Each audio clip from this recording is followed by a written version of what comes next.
আসসালামু আলাইকুম। আজকে আমরা high GSM black colour dyeing নিয়ে আলোচনা করব। আমার ফেব্রিকেশন ছিল ল্যাকড়া সিঙ্গেল জার্সি 260 জিএসএম এর black colour. 260 GSM black colour হওয়ার কারণে আমাকে অবশ্যই ডিমিনারাইজেশন করতে হবে, যেটাকে আমরা সময় লোডিং হট বলে থাকি। এটাকে প্রি স্টিপিংও বলা হয়। তা ডিমিনারাইজেশনটা আমরা সোডা হাইড্রোস অ্যান্টিক্রিজ দিয়ে করতে পারি, অথবা কাস্টিক হাইড্রোস অ্যান্টিক্রিজ দিয়ে করতে পারি। আর একটু যদি লো জিএসএম হয় বা একটু কম জিএসএম যদি হয়, তাহলে আমরা সোডা ডিটারজেন্ট অ্যান্টিক্রিজ দিয়েও করতে পারি। আচ্ছা, তা আমরা সোডা হাইড্রোস অ্যান্টিক্রিজ দিয়ে 80 থেকে 20 মিনিট চালানোর পরে পানি ড্রেন ফিল্ড করে ওয়াশ করা হয়েছে। তারপরে আমরা প্রি ট্রিটমেন্টে যাব। যেহেতু ব্ল্যাক কালারে সাধারণত ফুল স্কোরিংয়ের প্রয়োজন হয় না, হাফ স্কোরিং বা কাস্টিক স্কোরিং করে অনেক ফ্লোরে। তা আমরা কাস্টিক স্কোরিং করেছি ডিটারজেন্ট 0.35 সিগুস্টারিং অ্যান্টিক্রিজ এবং কাস্টিক দিয়ে 98-এ 40 মিনিট। যে পার্সেন্টেজগুলো দেওয়া আছে এটা ফ্লোর ভেদে বিভিন্ন রকম হতে পারে, কোনো সমস্যা নেই। তাহলে আমাদের ডিমিনারাইজেশনটা কমপ্লিট হলো। হাই জিএসএম ল্যাকড়া ফেব্রিকেশন হওয়ার কারণে ডিমিনারাইজেশনটা করতে হবে আমাদেরকে। তারপরে প্রি ট্রিটমেন্টে আমরা কাস্টিক স্কোরিং করলাম। তারপরে আমরা এনজাইমে চলে আসব। এনজাইমে আমরা অ্যাসিড এনজাইম করেছি।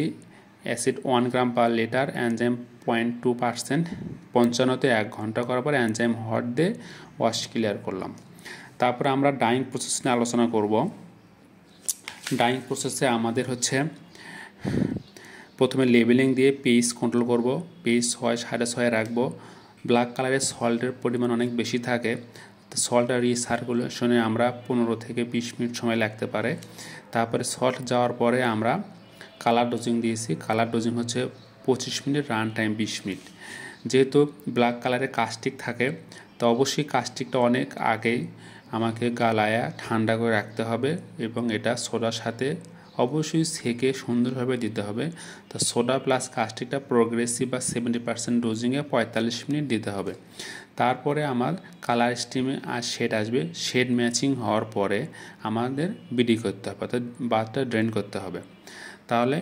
তারপরে আমার যখন বিডি করার পরে আমাকে আফটার ট্রিটমেন্টে আসতে হবে। তা আফটার ট্রিটমেন্টে হচ্ছে আমার বিডি ওয়াশ ক্লিয়ার হওয়ার পরে, বিডি করার পরে বিডি ওয়াশ দেবো। ব্ল্যাক কালারে 10 লিটারের 2টা ওয়াশ, অথবা 10 লিটারের 1টা ওয়াশ, 8 লিটারের 1টা ওয়াশ দেওয়ার পরে অ্যাসিড করতে হবে। অ্যাসিড ডোজিং 40-এ 10 মিনিট, রান টাইম 15 মিনিট বা 20 মিনিট দিলেও সমস্যা নেই। তারপরে সোপিং আমরা শেড বুঝে 80, 90, 100 পর্যন্ত হট লাগতে পারে, এটা ডিপেন্ডস অন শেড। সোপিংটা হওয়ার পরে ওয়াশ করতে হবে। ওয়াশটাও ঠিক সিমিলারলি বিডি ওয়াশের মতনই 10 লিটার পার কেজি। তারপরে আরেকটা ওয়াশ 8 লিটার পার কেজি, অথবা 10-10, 20 লিটার পার কেজি ওয়াশ করতে হবে। তারপর আমরা সফেনার ডোজিংয়ে যাব।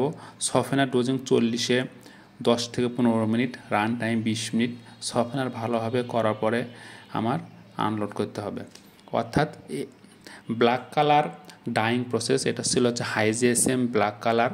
হাই জিএসএম ব্ল্যাক কালারের ক্ষেত্রে অবশ্যই লোডিং হট বা ডিমিনারাইজেশনটা করতে হবে।